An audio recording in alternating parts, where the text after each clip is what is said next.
showtime! It's showtime, everybody!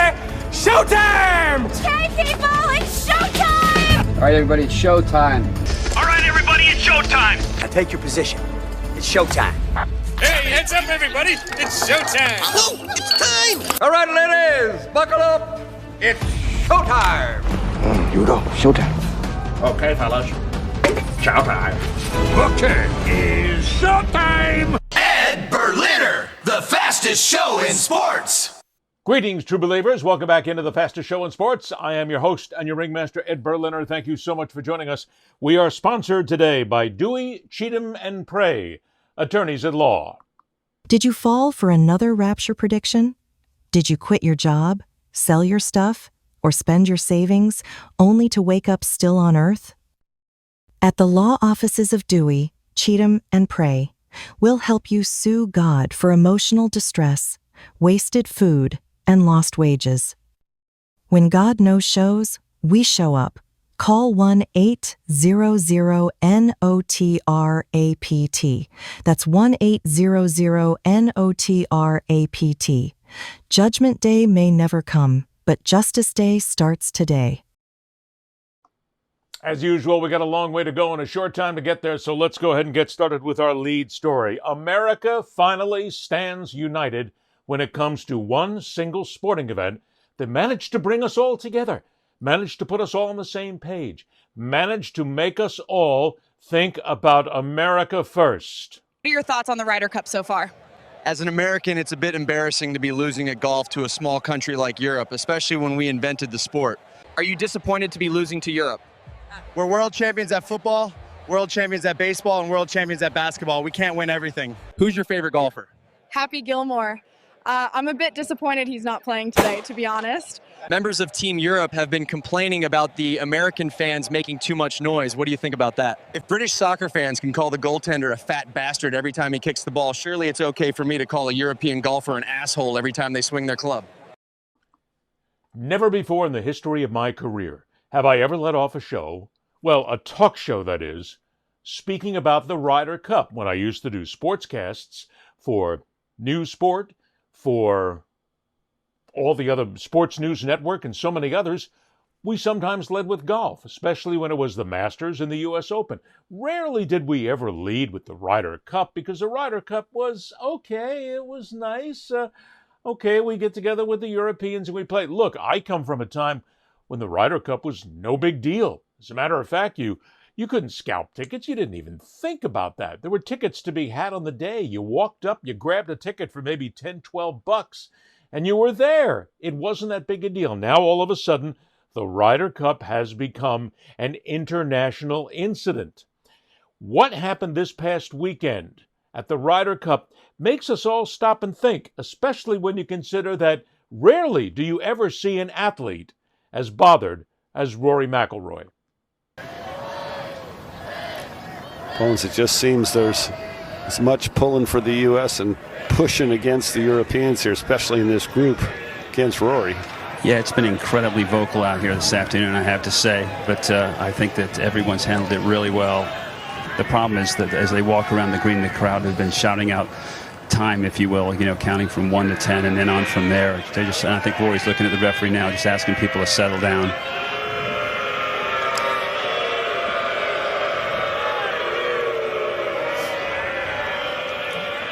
Yeah, after a while, Paul, it can kind of get on your nerves. Yeah, his character building, though, for Rory, as I say, he's normally man of the people, and now he's seeing the flip side. And I think in the big context of his career, having this experience in years to come, he'll look back on it as being a good experience. And as much as it's not fun and it's somewhat uncomfortable at the moment, he's reacted very well over the last few days with it. This guy handled pretty much everything that came his way. This what home they know, or away. That's the point, Dan. When Michael Jordan played in Madison Square Garden, do you think he didn't get stick? They always target the best player. Jordan said he got even more fired up for the away games, especially at the Garden, just about 30 miles away from here. Yeah, it's getting a little out of hand out here right now. Well, There's one thing giving stick in between shots, and I think Rory be the first to say that. We see his dad there in the background. Yeah, Jerry, his dad, you can see him just over there on one knee. It's another thing giving stick while he's addressing the ball and trying to affect his execution of the shot. I like it. All of a sudden now we're talking about giving stick, not being a raging asshole in the stands. This is what happens when you have international competition now, and you have one side that is entitled, and that, of course, is probably always going to be the home side. But it gets a little out of control when you consider that the idea of this is competition, is excellent competition. It's a kind of thing you want to see the greatest perform, no matter whether they're from Europe, China, United States, Canada, makes no difference. You want to see the best perform at their game, especially when it comes down to golf, which is such a cranial type of game. It is so thoughtful.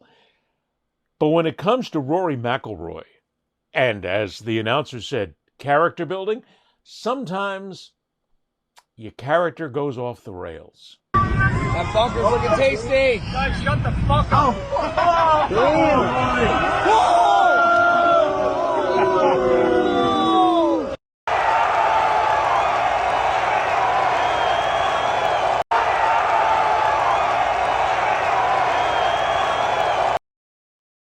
If we're going to put this in really simple terms here, Rory McIlroy was exactly right when he turned to the crowd and said, "Shut the fuck up!" Because in golf, that's the kind of thing that you do in competition.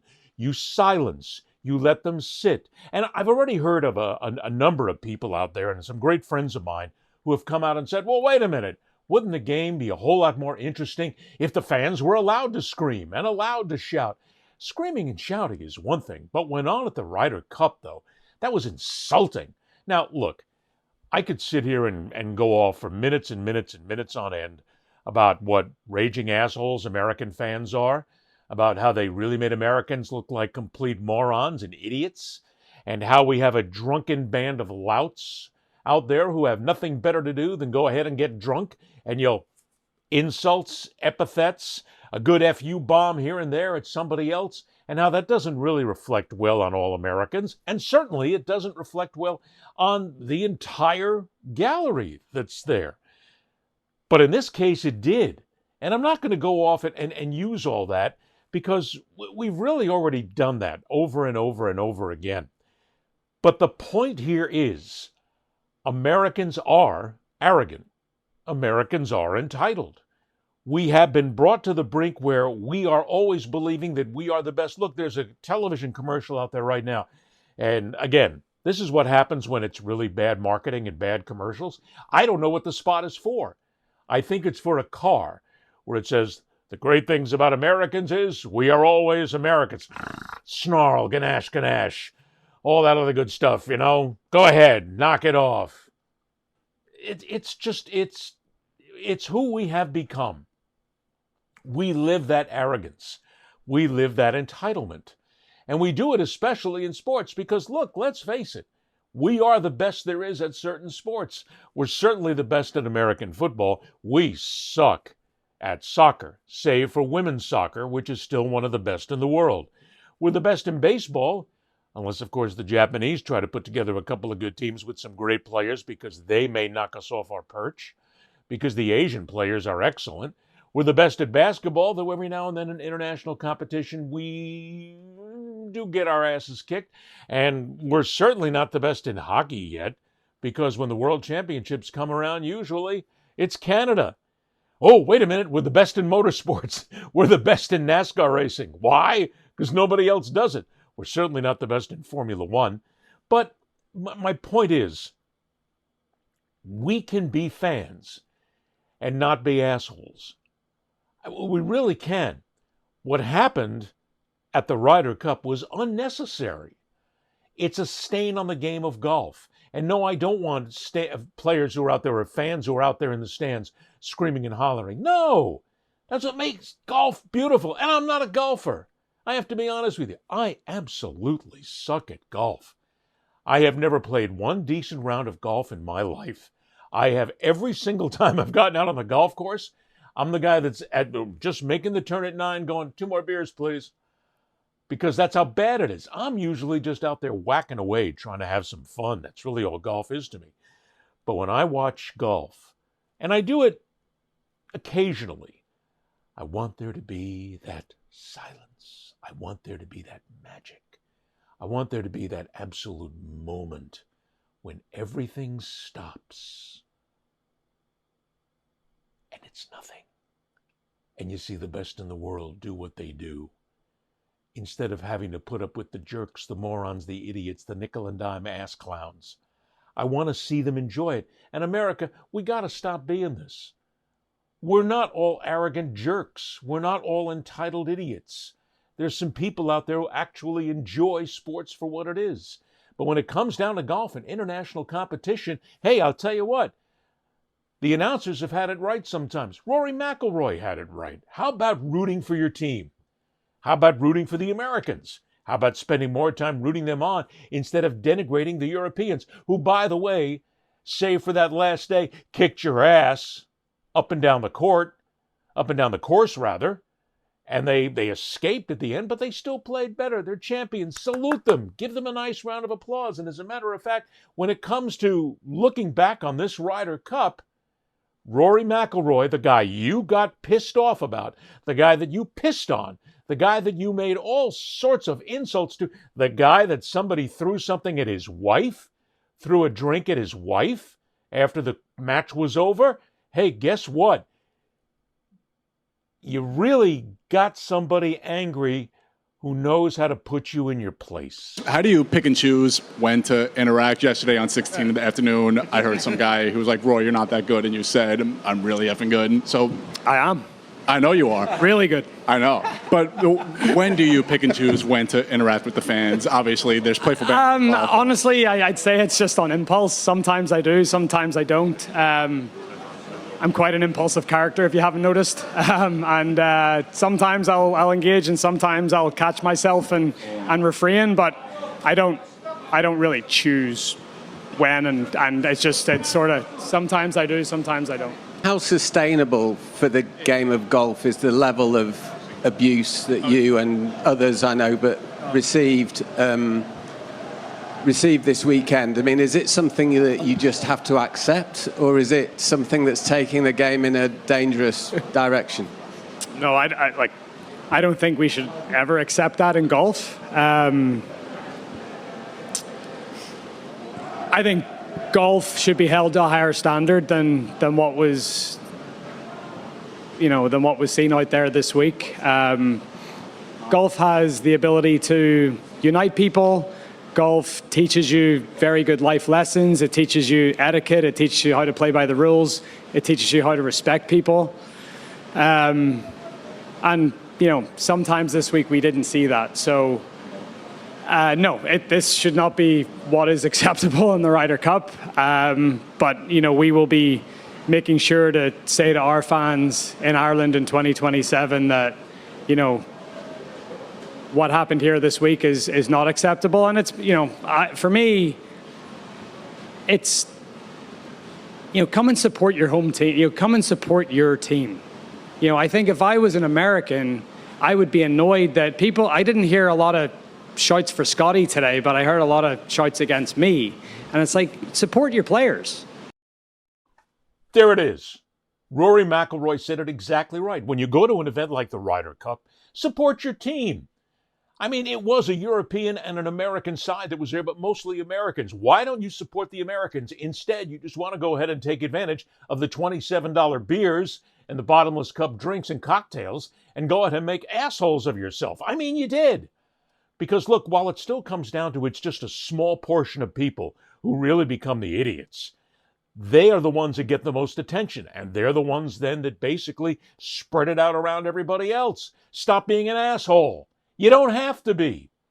You can cheer against somebody. You can root against somebody. You can do certain things, but don't drop yourself to the level of being nothing more than just a jerk. It's what America's known for. That's the problem. We are known as being the home of jerks. We are known as being the home of the arrogant. And yeah, I get it. There's a lot of people out there that are going to say, wait a minute, Ed, have you ever seen a soccer match in Europe? You're right. You're right. But Why can't we be better? Why can't we just enjoy the sport for what it is? Why can't we have a grand time just reveling in the amazing accomplishments of these athletes? You know why? Because most of these jerks that are drunk out there on any given day, whether it's a football game, basketball game, baseball game, hockey game, NASCAR motorsports race, tennis event, golf event, makes no difference. They go out there, they drink themselves stupid, and then they become intoxicated morons. And then they go ahead and let it out. And that's probably what happened when the drink got thrown at Rory McIlroy's wife. People just get stupid. Why do we need to be the stupid ones? We don't. We can stop being the stupid ones, America. Join me, please. Let's just have a good time at these events. Let's just enjoy them for what they are. You don't pay your money. This is another thing, too. If you're a fan, paying your money for your ticket does not entitle you to basically insult somebody. It doesn't entitle you to throw things at people. It doesn't entitle you to say, fuck you, which is what they were doing all the time at the Ryder Cup over and over again to McIlroy. You don't get that right. You don't. You're there to enjoy it. You're there to spectate. You're not there part of the show. And therein lies a bigger part of the problem. We are now a society that believes we're the part of the show. Hey, it's a great golf match. Guess what? Let's go on out, get drunk, yell somebody, and maybe we'll get hurt. That's what happened about 1 million years ago in golf, when there was somebody who, I don't know who the first person was, who when it was dead silent. And I remember being at numerous events like this. Dead silent. The putt could be for the win, could be for a championship, could be for a green jacket.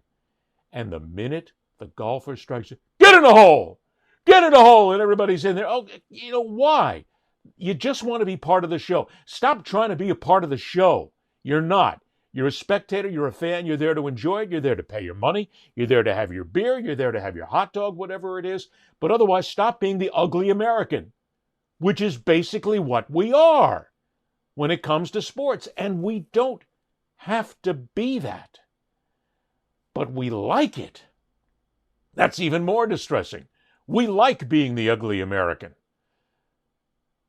You don't have to be. You can actually enjoy sports without being a fracking moron. I know that's stunning, but it can happen. The unfortunate thing is, even when somebody tries to bring some perspective to what has gone on, it gets denigrated. Tom Watson, for instance, went on X and said, I'd like to congratulate Ryder Cup Europe on their victory. Your team play the first few days was sensational. More importantly, I'd like to apologize for the rude and mean-spirited behavior from our American crowd at Bethpage. As a former player, captain, and as an American, I am ashamed of what happened. The reaction was good in many instances from some people. Here's one guy. What a classy remark, sir. Thank you for using your platform to say what desperately needed to be said. Another one. What a classy remark, sir. Thank you for using it. There you go. And then there's great to be calling the behavior out. It was sad to see and hear the abuse that went on. All fine and well that Tom Watson decided he needed to take a stand and he needed to say something. But then again, this is social media. The ugly Americans popped themselves up here as well. How about the ones who said, funny, I didn't see you there, Tom. Rory reacted poorly as well. It's us against the world, Tom. The U.S. was hated long before you hung up your clubs. Time to get back some of the hate. Speak for yourself, Tom. Plus, isn't it time for you to go out to pasture? Times have changed and your eliteness is completely out of touch. Wrong. Wrong. Eliteness is not out of touch. It is sportsmanship. Shocking.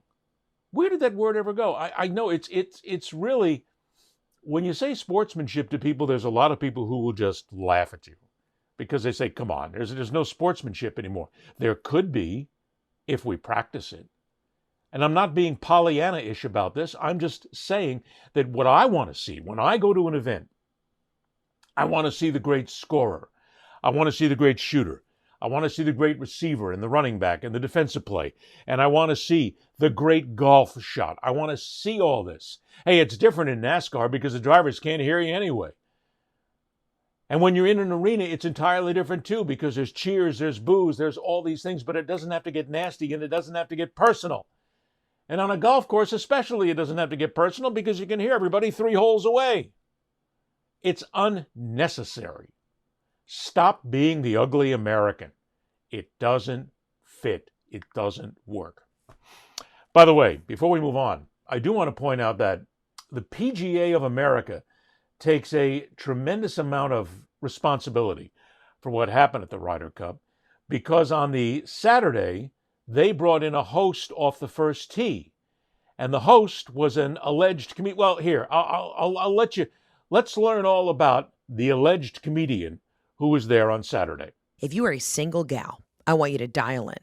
If you live in the tri-state area and you can get tickets and get on the LIRR and get your ass out to Bethpage, that is where you're going to meet some men's. And if you don't want the American men's, there's going to be plenty of rich European zaddies out there rooting for Rory McIlroy, so you better get your twats out there. I have said this. If you can't meet a good man in a Sky Club on a Friday, meet him out at a golf course. Meet him out at a golf course, especially one where it's going to be high stakes. And Ryder Cup is different than like going to the Masters or going to some of these other tournaments because those are more buttoned up. The Ryder Cup gets wild. Dude, by noon, you got a bunch of bros from Germany dressed in the yellow and blue that the Team Europe wears, and they are chugging beers, wolfing down hot dogs. Everyone gets rowdy. It's a real fun event because there's so much crowd interaction. It's not stuffy. It's high stakes, but everybody is letting their hair down, eating brats, getting real, bruh.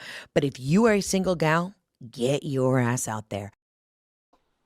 So remember, ladies, get your ass out there. Go ahead and get a drunken, hot dog-eating European or an American.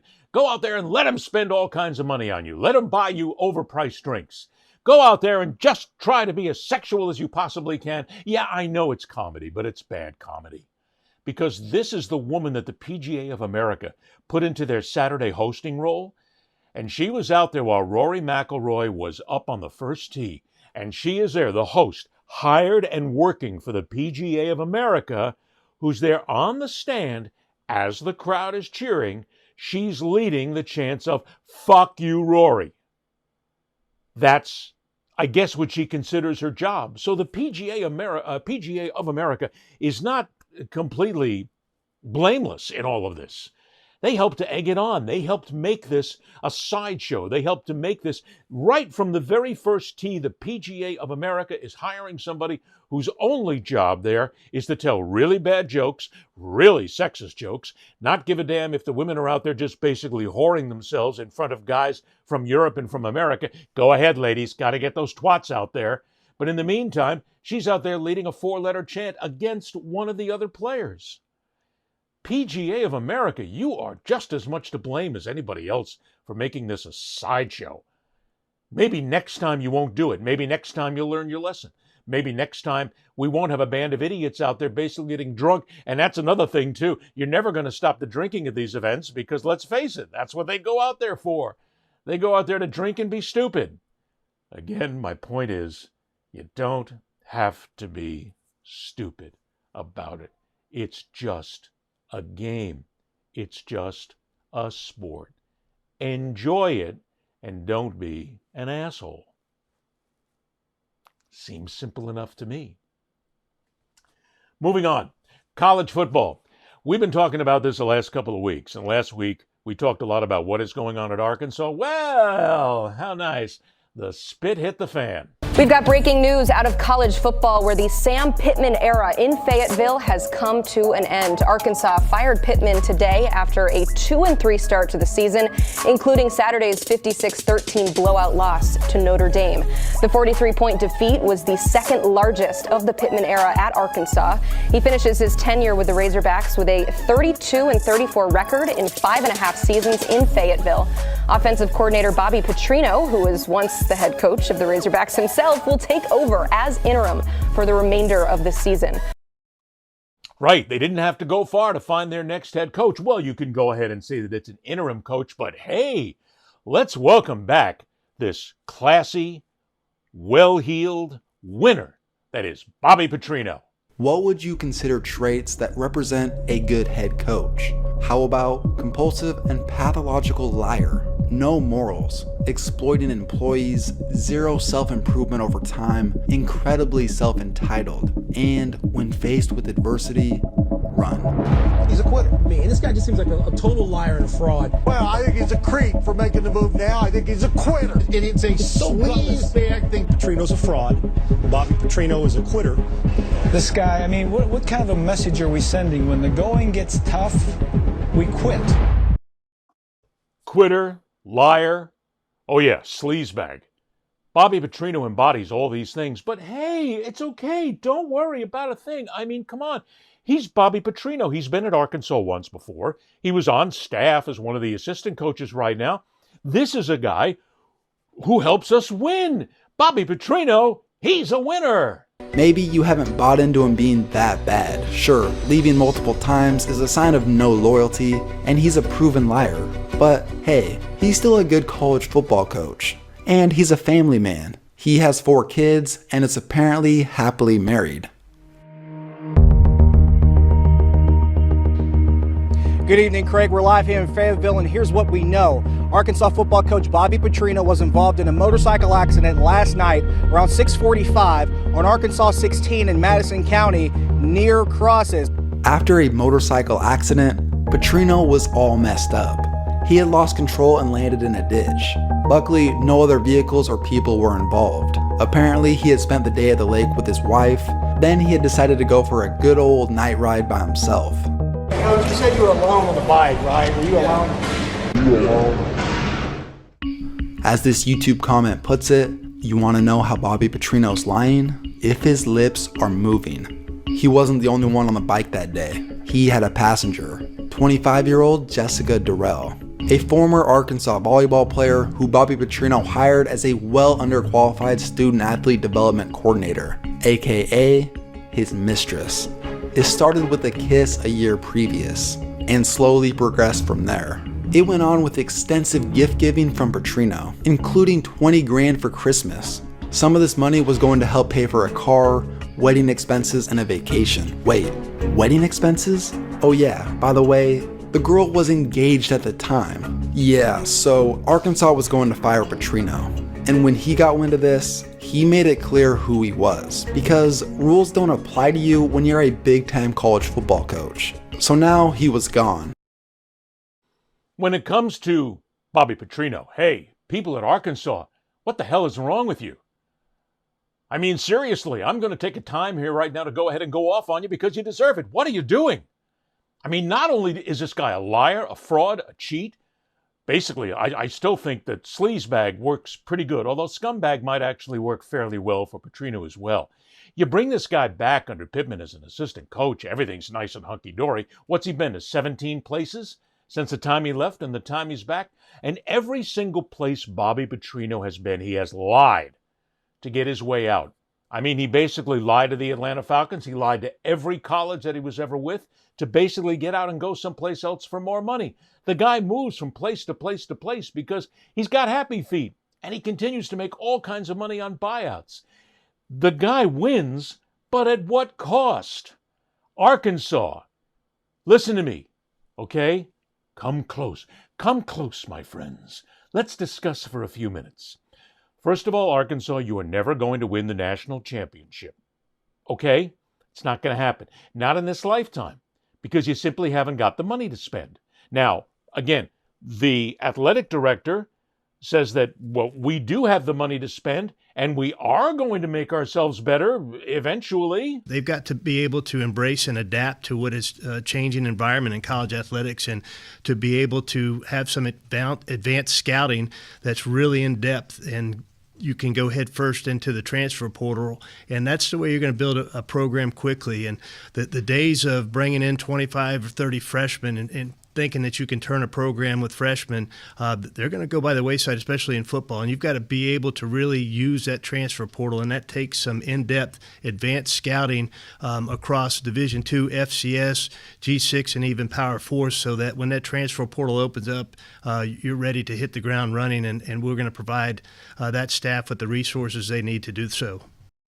Hunter Yurachek sits there with a straight face, with Bobby Petrino sitting just to his right, and talks about the traits of a new coach, yet at the same breath, while you're talking about all these wonderful things, which are coaches that know how to work the transfer portal, know how to do things in the year 2025, in the 21st century. You're looking across here at Bobby Petrino, who is one of the biggest scumbags that ever walked the face of the earth in college football. And you're letting him back into your program. A guy who basically got in a motorcycle accident while he was at your school running your football program with a 25-year-old on the back in an accident. Oh, and he was giving her $20,000 for Christmas and a whole lot more for her wedding expenses. What is wrong? I rail against this because this is the problem that still exists in college football more than anything else. It's pretty close in college basketball. Pretty close. But it's this, we're going to win at any cost. We don't care about the moral issues that are involved. We don't care. Hey, Arkansas, I guess if you really want to be successful, you have decided that we're going to hire somebody who breaks the rules, lies, isn't a moral man to begin with. And oh yeah, everybody down in that old Bible Belt in the South talks about how we need more morality from our coaches. And you got a guy here who lies at the drop of a baseball cap. Yet you're willing to bring him back in because you're so desperate to win. You want victories. That's all you want. You don't care about the program. You want victories to make you feel good. That's what it's all about. And it's not just Arkansas. This is every place.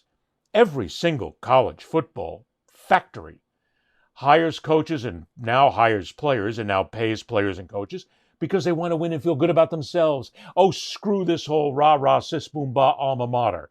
You don't give a damn. Because if you did give a damn, if the team went out, busted their ass, and won 7 or 8 games and didn't win a conference championship, didn't win a national championship, you'd be proud of them. You'd be, hey, those are our guys, man. That's my school. But you're not. You want your 8 wins, 9 wins, 10, 11, 12, 13, conference championship, national championship. You want your bets to pay off, don't you? And if all that happens, hey, successful season. Arkansas, you're just as bad as everybody else now. Because you're never going to win a national championship, certainly not with Bobby Petrino there. And the other thing is, when it comes down to money, we've talked about this before. Why does anybody want to come to Arkansas? Is it because they like the scenery? Is it because they like the cuisine? No, they're not coming because they can't win there. Maybe someday you'll get good enough. Maybe someday the other teams will falter in the conference. And maybe you'll have a chance. But in the meantime, you're willing to bring in one of the most skullduggerous individuals that has ever crossed the paths of college football in the last 30 years to come in here and coach the team because you want a winner. It's not all about winning. Holy shit, did he just say that? Yeah, I did. I did. Because not everybody can win every year. Not everybody can contend for a conference championship. Not everybody can win the rivalry game. Not everybody can win a national championship or even sniff a national championship. And that's another story for another day about the haves and the have-nots. But if you're going to win, don't you want to win with some class? Don't you want to win with some respect? Don't you want to bring somebody in who actually isn't a fraud, a liar, a cheat, a coward, a scumbag, a sleazeball, whatever you want to call him? Hey, Bobby Petrino's earned it all. Just look at his record. Hopefully now, Arkansas will not allow Bobby Petrino to be the coach. He's the interim coach right now because he's been on staff. Hopefully they'll hire somebody else and they'll fire this guy, although Petrino is already setting the stage for him to stay. He wants to stay because he knows how badly you want to win. And Bobby Petrino's a winner. He can make one. Maybe not what he used to because everything has changed now. But he knows as long as he wins, you will forgive him all of his sins.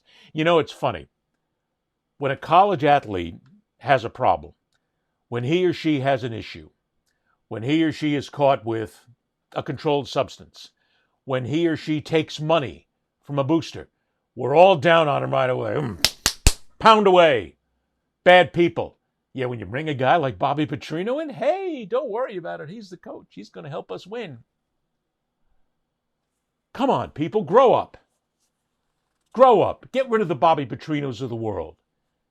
Support your team for what they do. Support your team for what they can do. And when they win, be happy. When they don't win, you look to next year. That's what sports is all about. And I know some of you are going, we want to win right now. There's nothing more important than the Southeastern Conference Championship and the National Championship. You need help. You need a lot more help than we can give you here. And I'm not going to pay for the psychiatrist or the psychologist. But you better go out and get some help, right? You better go out and get some help soon. Because there's no doubt you need it, one way or the other. Moving on. Our main story tonight is about the National Football League, but not about the games. Yes, granted, the Miami Dolphins finally won a game. The New York Jets are awful. The Cincinnati Bengals are in big trouble. The Dallas Cowboys still are not a very good team. The Cleveland Browns are still just wandering around in the firmament. There's a whole lot of issues going on in the NFL we could talk about. But this is the single most important issue that has gripped the National Football League right now. Bad Bunny is the Super Bowl 60 halftime performer. The Puerto Rican superstar reveals in a social media teaser that he will take the stage on February 8th for the 2026 Super Bowl halftime show at Levi's Stadium in Santa Clara, California. Se acostó temprano, mañana hay que estudiar. Pero llamó a la amiga diciendo pa' janguear. It comes amid a busy year for the star who just wrapped up his 3-month, 30-show residency in San Juan, Puerto Rico. He's also fresh off movie roles in Caught Stealing and Happy Gilmore 2. The Moscow Mule singer is also hosting the SNL season debut on October 4th. Bad Bunny's turn on the world's biggest stage will come 1 year after Kendrick Lamar became the first rapper to headline the Super Bowl as a solo act. Prior to Kendrick, Usher became the most watched halftime show of all time, and in 2023, Rihanna announced her pregnancy during her Super Bowl spectacle. Now the countdown is on for Bad Bunny's big moment. That's right. Bad Bunny is going to be the halftime entertainment at the Super Bowl, and minds explode. There has been nothing more entertaining, absolutely nothing, than watching very closely as the right wing implodes. Conservatives Benny Johnson and Robbie Starbuck are blasting the NFL for choosing Puerto Rican artist Bad Bunny to headline the 2026 Super Bowl. Now, the Super Bowl will take place at Levi's Stadium in San Francisco. Bad Bunny said in a statement, quote, "What I'm feeling goes beyond myself. It's for those who came before me and ran countless yards so I could come in and score a touchdown. This is for my people, my culture, and our history."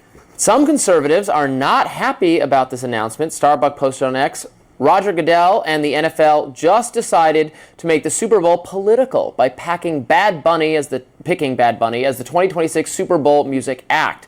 The guy literally says he isn't touring the U.S. because of Trump's ICE raids. Just released a video mocking President Trump. Also, most of his songs aren't even in English. This is not a pick designed to unite football fans or let people just enjoy the show. It was a pick designed to divide fans, and no doubt Bad Bunny will find some way to push a woke message. Benny Johnson also weighed in, writing, "The NFL self-destructing year after year. Democrats, of course, took the opportunity to make fun of MAGA. Gavin Newsom's press account responded to Johnson on X, writing, "Benny, calm down. We all know you listen to Bad Bunny, LOL." I got to tell you, I like Gavin Newsom. And I'm not a Democrat. Doesn't even mean I'm going to vote for the guy. But I like him because he fires right back. This is just insanity, but it happens every year. We all know now that there is nothing more entertaining than watching every year when the Super Bowl announces whom their halftime entertainment is going to be. This is halftime. This isn't the game itself. This is one 16 to 18-minute slot in world history that people get all upset about. As a matter of fact, it blows my mind, some of the absolute clowns that just get all bent out of shape about this. So you heard about this guy, Da Bunny? Is that his name? Bad Bunny. Bad Bunny. He's the Super Bowl attraction. He's going to play the Super Bowl halftime show. I remember in the 1990s, they once had a great big 50th anniversary of Snoopy and Charlie Brown. Snoopy and Charlie Brown. Now we have Da Bunny, who hates America, hates President Trump, hates ICE, hates the English language. He's just a terrible person. Let's see here. There was the issue of, like, effing ICE could be outside my concert. Oh, yeah, he was canceling concerts because of And it's something that we were talking about and very concerned about. Well, anyway, I'm very concerned about this guy showing up at the Super Bowl. It's yet another reason to not watch football. It stinks. Roger Goodell and all those criminals, they can have their money. Boycott it. Read a book. Go to church. I'm serious. NFL, no freaking life. No. I'll get back to you on the L. Be right back. Isn't that fun? It is so entertaining to watch morons like Greg Kelly on Newsmax. Newsmax, the platform that basically lies every single day, and it's been proven thanks to Smartmatic and Dominion systems. In case you're wondering, go ahead and check. But it's just so entertaining to watch these people. What's so upsetting? I love it when he says, when people go off and say, we're very concerned about Bad Bunny hosting the halftime show. Why? What are you afraid of? What's so bad? Look, I'm going to be honest with you. I couldn't name one Bad Bunny song. I can't tell you I've got one. And I have an iPod. I'm old school. I have an iPod. I've got it with absolute months of music. And I love all kinds of music. I basically sample everything. Now, I'm not a rap fan. I'm not a hip-hop fan. Some of it, though, I'll even go with. Okay, Bad Bunny? I mean, I've heard his music before, and again, part of it is, it's not my generation. I get that. It's okay. And I also get the fact that I only speak broken Spanish. And not everybody speaks Spanish. And the fact that his songs are in Spanish kind of turned me off. But they're melodious, they're entertaining, they're fun once I get to know exactly what's being said. But there's nothing wrong with it. And not only that, here's the next thing that these clowns are missing. Bad Bunny is an American. Think about that. He's an American citizen. He's from Puerto Rico, technically the 51st state. So when everybody is going, and I've heard this before, how the NFL is inviting a foreigner to come in here. He's not a foreigner. He's American. And you people are going after him just because he's that. But it's this woke bullshit in this country right now that everybody is hanging on to. Just because he's Spanish, just because he's from Puerto Rico, just because he doesn't do your kind of music doesn't mean there's anything to be concerned about. Yeah, I get it. There are people in San Francisco and a lot of rock and rollers I know who are very upset they didn't come up with a rock and roll. Or somebody even said, how about celebrating San Francisco's history of rock and roll with certain performers? What, certain performers that are 937 years of age? Come on, guys, get with it. I would love to see U2, Bruce Springsteen. I'd love to see the heroes of my generation. But it's over. It's past. It's time for a new generation. It's time for new music. It's time for new entertainment. The National Football League isn't here about woke. They don't give a shit about woke. It's the money. They bring Bad Bunny in because right now he is one of the highest grossing, clickbaitable, followed performers in the world. He is going to make them a fortune. There's going to be so many people. As a matter of fact, this Super Bowl halftime show might turn out to be the single most watched halftime show ever. And the other thing is, you love hearing these stories about the people who go, I'm never going to watch the National Football League again. It's the same people who said that when Colin Kaepernick and other players kneeled for the national anthem. I'm never going to watch football again. They're right back there watching the game. They never went away. Never. And it's always the ones who go, I'm going to boycott the Super Bowl. No, you're not. Super Bowl is still going to get excellent ratings. I'm not going to watch the game. As a matter of fact, I'm going to go to the toilet and I'm going to flush my toilet during the halftime show. So does a lot of America and the rest of the world. Who cares? What's the deal? What's the worry? That's what I want. I want to know from every single person seeing this. I don't care if you're white, black, blue, green, male, female, any other type of iteration. I don't care. But if you don't like this, why? What are you so afraid of? It's only music. It's good music. I don't understand it, but it's okay. It's not for me. It's okay. Am I going to walk away during the halftime? No, I'm going to sit there and watch it. You know why? I want to see the show. Because the Super Bowl halftime show is just that. It is a show. And we don't know. Maybe there's going to be like a 2-minute break where they'll bring in some rock and rollers. And on that point, too, rock and roll is pretty much dead in this country right now when it comes to really being a major musical force. You have alternative rock, you have country music rock, you have hip-hop, you have rap, you have all these different iterations right now, all these different variations of music. The people who say they want rock and roll at the Super Bowl Hall of Fame, who? That's all. Okay, here's the question. Who, and who would not be over 97 years of age? There's nothing to be concerned about here, yet watching you people get all outraged about it is one of the most entertaining things of the year, and it happens every single year. It happens all the time.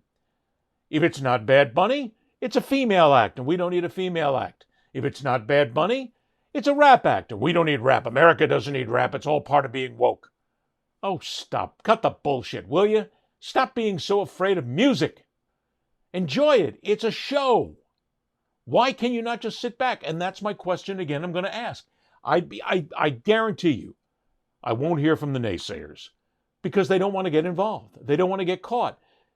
There's a racist pick to this because you don't like Bad Bunny because he's Hispanic. You don't like him because he's from Puerto Rico, which again is the 51st state in America pretty much and should be the 51st state. He loves this country.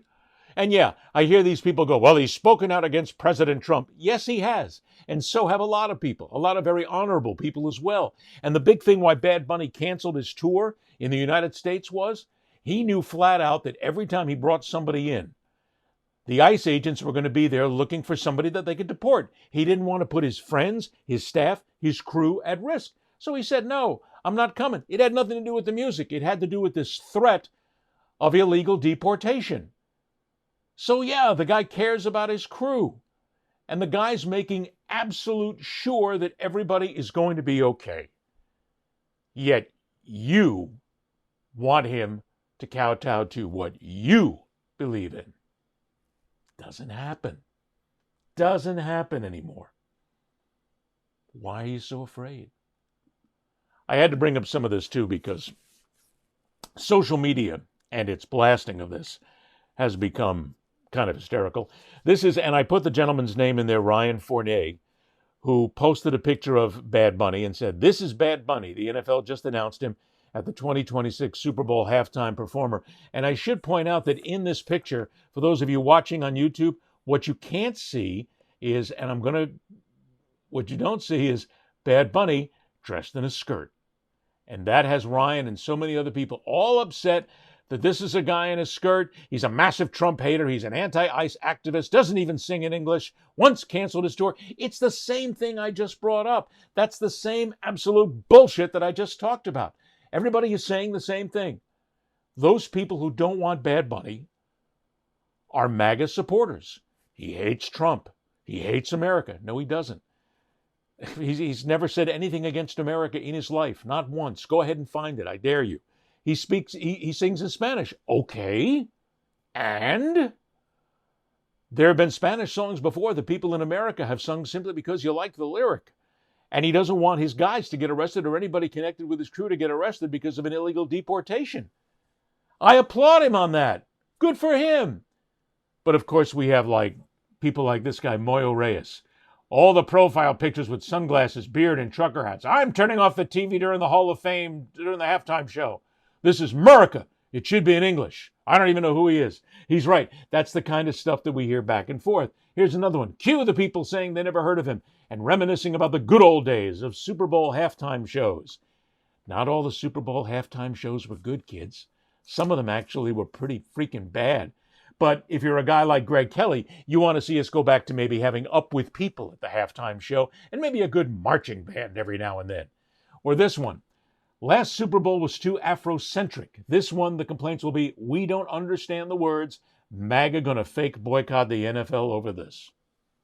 Exactly. That's what's going to happen. This is showtime. This is an entertainment factor to all this. Anybody speaking out about this, you're just afraid. You're scared. You're a coward. He's going to sing in Spanish. Okay. He's from Puerto Rico. Good for him. But mostly it's these entitled, white, asshole, tight maggots who simply can't stay off the fact that he's not what we want. No, he's not. He is what the NFL wants, and he is what people want. There are people out there right now who go on vacations just to go to one of his shows. And as a matter of fact, his shows are pretty saccharine. I mean, a lot of dancing, a lot of music. There's no fights at them, not that we've seen at least. So there's no reason to be afraid of Bad Bunny. Bad Bunny will perform at the Super Bowl halftime show. Life will be fine. Everybody will be good. There will be no instances of rioting, except by those people who maybe want to protest it. And if you want to, go right ahead. I, for one, am going to watch the show. I mean, when Bad Bunny comes, and by the way, I didn't even recognize Bad Bunny when he was in the HBO series Stick. Didn't even recognize him. But he did a good job as an actor. And he's also acting as well, and he's getting great reviews. He's a talented guy. And all he wants to do is sing and make Puerto Rico look good. Okay. I was in Puerto Rico recently. Nice place. Not any place I would go on a regular basis. But then again, I'm more of a snow worshiper than I am a sun guy. But it's okay. It's a pretty place with wonderful people. And they're American. Americans. So please, let's move on. Let's all enjoy Bad Bunny. You know, of course, that from now until February, this is going to be argued back and forth. But thankfully, you can turn the switch off on the people who complain that Bad Bunny hates America when he doesn't. The people who say Bad Bunny hates America, they're the ones that hate America. Really. They hate the Constitution. They hate the freedom of speech. They hate the fact that there are people out there who don't like everything that they like. They're scared. They're afraid they're going to be sucked into all this and they're going to disappear. You're not going to disappear. Well, maybe you should. Maybe you should disappear. It'd be better off for everybody if you did. Because then we wouldn't have to put up with this bullshit every single year when it comes around and they don't put somebody in you want. And by the way, the rock and rollers of tomorrow, they're all getting kind of old these days. You know, they're not. It's just like going to see a nostalgia show. Let me see somebody new. And I'll tell you what, if Taylor Swift does the show, I'm there. Good for her. And good for Bad Bunny. Now all I have to do is learn my Spanish all over again. I was good in Spanish in high school. And I know a smattering of Spanish. But I got to go back and learn more now. Why not? Be a little worldly. Of course, don't ask the Bad Bunny haters to learn their Spanish. Ooh, that would be bad. Moving on. Finally, today we have another story in the National Football League, and it just, well, it's not. It's in sports, of course, but it's in a different light. I wanted to do more on the National Football League, but I couldn't. So I went here. We are on the verge of next year creating one of the most insulting sporting events and sporting locations in the history of this country. UFC is planning a massive event at the White House on July 4th, 2026, to mark America's 250th birthday. And tonight, UFC CEO Dana White shared renderings of the event during a Fox News interview with Brett Baer. It's going to be under 5,000 people. It depends on how much the lawn can hold. As far as weight, the octagon itself weighs 15,000 pounds. So we don't know. We're still working it out. And my vision for this thing is we have this big arch, as you can see, with the lighting grid, because what I want is the White House in the back. And then when you shoot, when the fight goes around to the other side, you'll see the Washington Monument. At first he put Ivanka in charge of handling this thing and putting it together. And when we sent the plans over to Ivanka, she said, "Dana, you do not mess around." I'll say. Dana White says the event will seat under 5,000 people near the octagon. But another area nearby could hold up to 85,000 fans. We can fit 85,000 people over there. We're going to have a stage where music, we'll have bands playing all day, and then people will be able to bring blankets and, lay around and watch the fights. We'll have screens up everywhere for everybody. We're literally going to take over Washington, D.C. that week. We're going to do the weigh-ins there. We're going to have the fan events. At the Lincoln Memorial. That's what we're talking about, yeah. Look, let's be honest. I don't like the UFC. I don't like MMA. I don't watch any of their fights. I'm a boxing guy. I'm old school that way, and I like my boxing. I think that MMA and UFC is nothing more than human cockfighting. And as a matter of fact, if you're a boxing aficionado, you know that there's not an MMA fighter in the world, pound for pound, who could stand with a technical boxer. Boxing is a sport that needs skill, that needs finesse, that needs so much more than just bludgeoning somebody. And when you get somebody on the ground and you're pounding away, that's not a sport. That's assault. That's assault with a deadly weapon. Okay, but that's just me. I get it. Look, don't come at me full hammer and tong here, because I don't like UFC. I don't. At the same breath, this is insulting. This is turning the White House into a carnival show. This is creating an atmosphere of a circus where the American government has its seat of authority and seat of respect. This is the White House that holds the seat of government. This is Washington, D.C., that is involved in class and style and showing the world what we can do.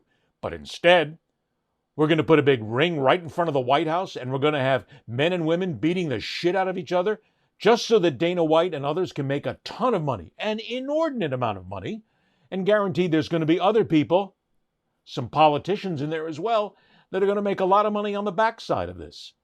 This is nothing more than a scam.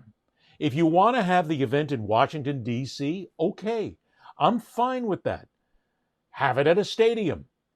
Have it where the Commanders play. Do something else, but don't do it in front of the White House. And a weigh-in in front of the Lincoln Memorial, one of the most sacred places that we have in America today, the place that speaks to the Constitution, speaks to Americans, speaks to the need for freedom. We're going to have that in front of the Lincoln Memorial? Are you serious? It's wrong. It's just wrong. Have the event. I'm okay with it. But it's an insult to me. It's an insult to Americans. It's an insult to our armed services. It's an insult to the people who have died for this country to know that their national monuments are going to be turned into nothing more than a shake and bake change to go ahead and try and make fighters a lot of money, make one guy a tremendous amount of money, and keep a president tied to his base. It's wrong. It shouldn't be allowed.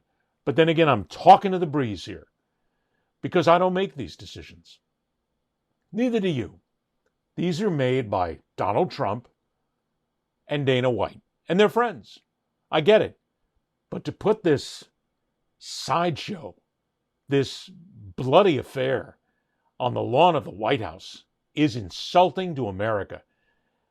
And I think we should take it as a personal insult. Unfortunately, there's nothing we can do about it. It's going to be there. The only thing that we can do about it is not watch it. I won't watch. But then again, I know that there's a lot of people out there who are dying for this. You want this to happen because you want to be able to say, I was there, or I saw it, or we were at the White House. It's the same thing as those fans at the Ryder Cup that are screaming at the Europeans. It's the ugly American. And putting a UFC match, any sort of sporting event, but specifically a fight, a bare-knuckle fight on the grounds of the White House is an appalling misuse of power. But we're not going to be able to stop it. Finally, one last time, let's go ahead and look at our clickbait issues of the week, because we now take time out to go ahead and look at those issues that we find, which basically talk to a lot of us about the clickbait that is out there in sports these days. Here's one from IndyCar, from NASCAR fans. Hendrick Motorsports star Kyle Larson sent shockwaves through the racing world when, ahead of the upcoming Cup Series event, he openly refused to run a specifically designed Pride-themed decal on his car. Larson bluntly criticized what he called a woke agenda as something he would not celebrate. There is no link to it. It is not true. It never was true. It's fake, but there's going to be people who will fall for it. Next up from the WNBA, here's Brittany Griner saying Angel Reese will make the WNBA bigger than the NFL in 5 years. She never said that. It's all fake, it's all clickbait, and it's all out there to make sure that you go ahead and click on it because people have nothing better to do than to spit this bullshit. Oh, and here's one that I do have to make a point of, seeing as we're now into baseball. Here's from Yankees Nation. And again, remember, a lot of these things aren't run by the teams. This is Red Sox manager Alex Cora threw gas on the Flames before the AL wildcard clash with the Yankees. The so-called Bronx Bombers, more like Bronx Pretenders. We don't fear the pinstripes. It's all a lie. It never happened. It's just people putting shit out there so that you'll fall for it. Simply put, don't fall for it. It's easy to check. I can check each one of those stories in 20 seconds, and I can find out what's right and what's wrong. So can you. Don't forget, go to YouTube. Check us out, The Fastest Show in Sports. Subscribe to us there. See all the different segments, the highlights, the features, the clips, everything we got. And if you're listening to us on audio podcast, share it, damn it. Subscribe and download. Go to wherever you get your podcasts from, all the major platforms, and we are there. Help us grow at The Fastest Show in Sports. Be there. Be the smarter audience every single day. For everybody here, I'm Ed Berliner. Thanks for joining us, everybody. Rock on, true believers. See ya. Ed Berliner, the fastest show in sports.